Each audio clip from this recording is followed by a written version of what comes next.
जय छत्तीसगढ़ संगवारियों, मैं संजय मानिकपुरी। गोड़ बात की आज एक अगला एपिसोड में आज उपस्थित है सोनू महंत जी। जय जोहार, जय छत्तीसगढ़।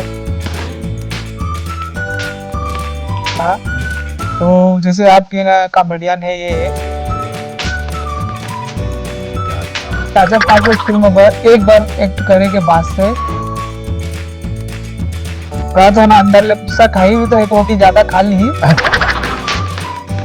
तो वो अभी अब बाचा कैसे वाले है